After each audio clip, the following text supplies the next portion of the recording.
Hello dear students, आज के video में हम डिस्कस करेंगे पैरालिसिस के बारे में कि पैरालिसिस क्या है, क्यों होता है और इसके सिम्टम्स क्या क्या हैं।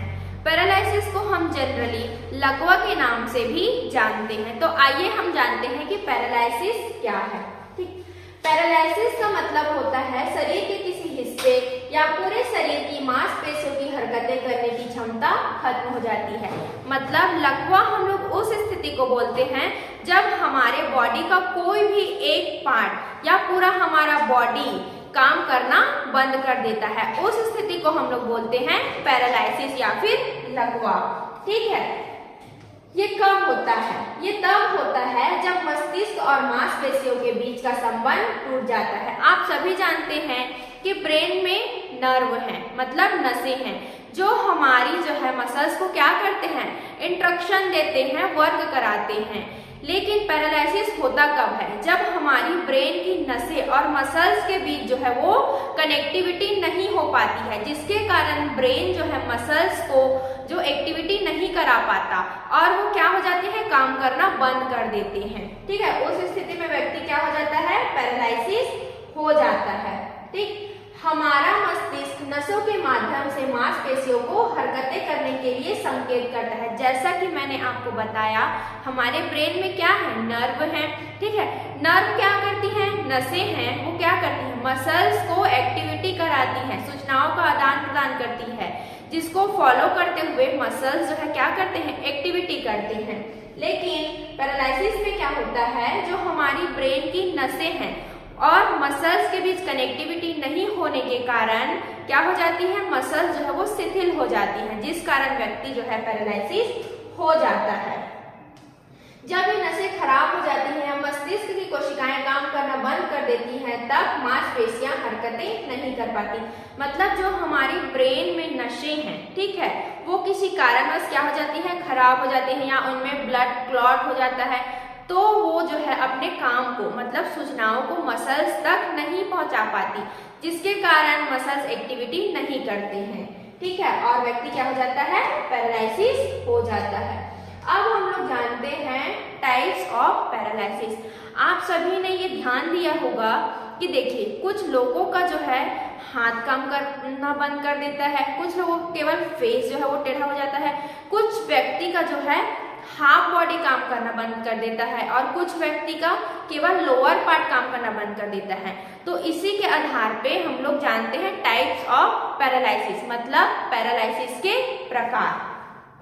तो सबसे पहले है हमारा मोनोप्लेजिया। ठीक है, तो मोनोप्लेजिया क्या है, affected only one limb either on arm और वन लेग। मतलब मोनोप्लेजिया में शरीर के केवल एक अंग जैसे एक हाथ या एक पैर जो है क्या कर देता है, काम करना बंद कर जाता है। मोनोप्लेजिया हम लोग उस स्थिति को बोलते हैं जब हमारे शरीर का कोई भी वन लिम्ब या एक हाथ हो सकता है या एक पैर हो सकता है, जब पैरालिसिस हो जाता है, काम करना बंद कर देता है, तो उसी स्थिति को हम लोग बोलते हैं मोनोप्लेजिया। ठीक है, उसके बाद सेकेंड है हेमीप्लेजिया।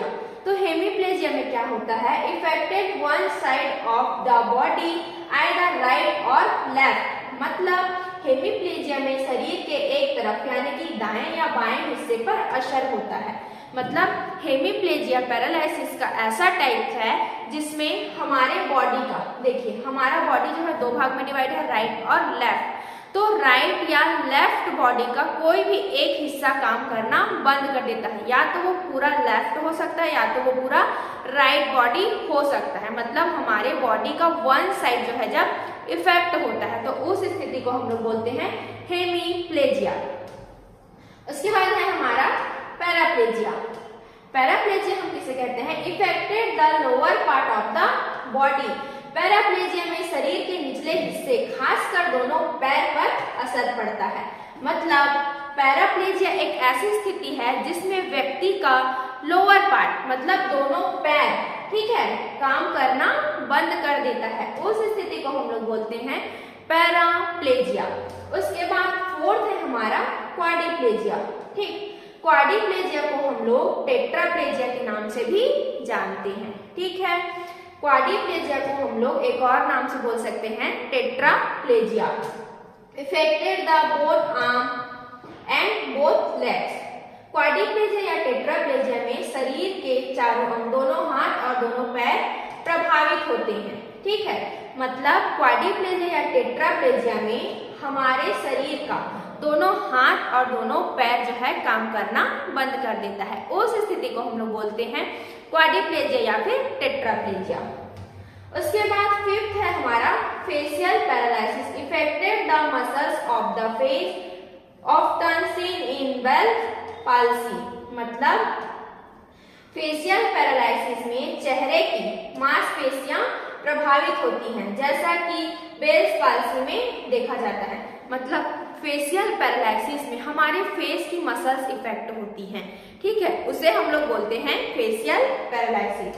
अब नेक्स्ट है हमारा कारण कि काउजेस ऑफ पैरालिसिस, मतलब लकवा होने के कारण क्या क्या हैं, इसको हम लोग जानते हैं।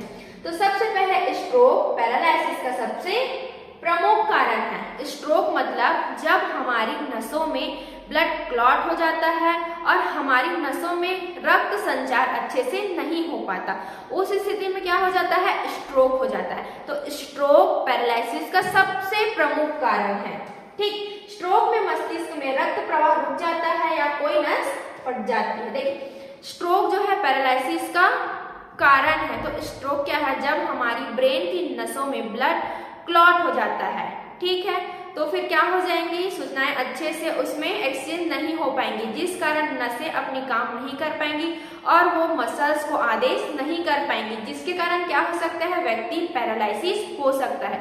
तो स्ट्रोक जो है प्रमुख कारण है पैरालिसिस के।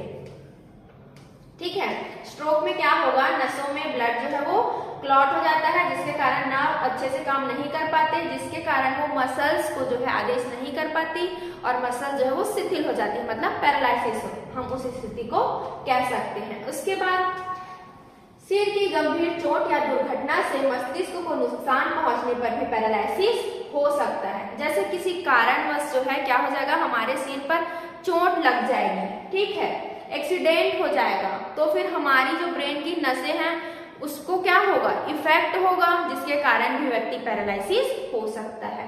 उसके बाद थर्ड कॉजेस है, रीढ़ की हड्डी में चोट लगना भी एक मुख्य कारण है जो अक्सर दुर्घटनाओं या गिरने से हो सकता है। कुछ व्यक्ति के में क्या होता है, रीढ़ की हड्डी पर चोट लग जाता है, वो एक्सीडेंटल के थ्रू हो सकता है या कुछ भी कारणवश उसकी रीढ़ की हड्डी में जब चोट लग जाता है तो भी व्यक्ति लकवा या पैरालिसिस का शिकार हो सकता है। उसके बाद और कारण है मल्टीपल स्क्लेरोसिस या गिलियन बर्ने सिंड्रोम जैसी नसों की बीमारियों से भी पैरालिसिस हो सकता है। ये नस में होने वाली डिसीज हैं, इसके कारण भी व्यक्ति पैरालिसिस हो सकता है। उसके बाद है हमारा और क्या कारण है, तो मेनिंजाइटिस, ठीक है, एन्सेफेलाइटिस या पोलियो जैसे संक्रमण से भी पैरालिसिस हो सकता है। ठीक है, मेनिंजाइटिस, एन्सेफेलाइटिस या पोलियो जैसे संक्रमण से भी व्यक्ति पैरालिसिस हो सकता है। उसके बाद ब्रेन ट्यूमर नसों पर दबाव डालकर मांसपेशियों के नियंत्रण को भी बाधित कर सकता है। यदि किसी व्यक्ति को ब्रेन ट्यूमर है तो वो भी पैरालिसिस हो सकता है। ठीक है, विषैले पदार्थ, डायबिटीज से नसों को नुकसान या अधिक शराब का सेवन भी इसका कारण हो सकता है। विषैले पदार्थ, टॉक्सिन मटेरियल्स का जैसे हम सेवन करते हैं और जिनको डायबिटीज है तो उसके कारण नसों पर प्रभाव पड़ता है, जिस कारण से व्यक्ति जो है वो पैरालिसिस हो सकता है। उसके बाद हम लोग नेक्स्ट जानते हैं सिम्टम्स ऑफ पैरालिसिस, मतलब पैरालिसिस के लक्षण। जब कोई व्यक्ति पैरालिसिस हो जाता है तो उनके बॉडी में हमें कौन कौन से लक्षण देखने को मिल सकते हैं, तो आइए हम जानते हैं। सबसे पहले चेहरे, हाथ या पैर में अचानक कमजोरी या सुन्नपन, जो अक्सर शरीर के एक ही हिस्से में होता है, चेहरे पर या हाथ पैर पर। ठीक है, क्या हो सकती है, कमजोरी हो सकती है, सुन्नपन हमें महसूस हो सकता है, ये सिम्टम्स हैं। ठीक, शरीर के किसी भी हिस्से को हिलाने या नियंत्रित करने की क्षमता खत्म हो जाती है। पैरालिसिस में ऐसे होता है कि व्यक्ति जो है क्या करता है, क्या नहीं कर पाता, अपने हाथ पैर को हिला डुला नहीं पाता, अपने नियंत्रण में नहीं रख पाता। इसके साथ साथ चेहरे या पलकों का एक तरफ झुक जाना, ठीक है। फेशियल पैरालिसिस में आप लोग देखेंगे कि चेहरा एक साइड हो जाता है, ठीक है, क्योंकि मसल्स में खिंचाव आ जाते हैं। आंखों का छोटा हो जाना, पलकों का क्या हो जाना, पलकों का भी एक तरफ झुक जाना, ये सब लक्षण है पैरालिसिस के। उसके बाद बोलने, समझने या निगलने में कठिनाई होना, ठीक है। ऑब्वियसली अगर किसी को पैरालिसिस हो चुका है तो उनको बोलने में दिक्कत जाएगा, अगर फेशियल पैरालिसिस है तो, ठीक है। उनकी सोचने समझने की क्षमता भी क्या हो जाती है, कम हो जाती है, खत्म हो जाती है, क्योंकि इसमें जो है नस इफेक्ट होते हैं, जिनके कारण वो अच्छे से सूचनाओं का आदान प्रदान नहीं कर पाते। इस कारण व्यक्ति को हर एक कार्य करने में कठिनाइयों का सामना करना पड़ता है या वो उस कार्य को नहीं कर पाते हैं, ठीक है। इसके बाद शरीर के निचले हिस्से के पैरालिसिस में पेशाब या मल पर नियंत्रण खो देना, ठीक है, जैसे कि हमारा दोनों पैर, ठीक है, क्या हो जाता है, पैरालिसिस हो जाता है। तो उस स्थिति में व्यक्ति अपने यूरिन त्यागने की क्षमता, मल त्यागने की क्षमता को खो देता है। उनको पता ही नहीं चल पाता कि कब उनको यूरिन हो चुका है, ठीक है। ये सिम्टम्स हैं।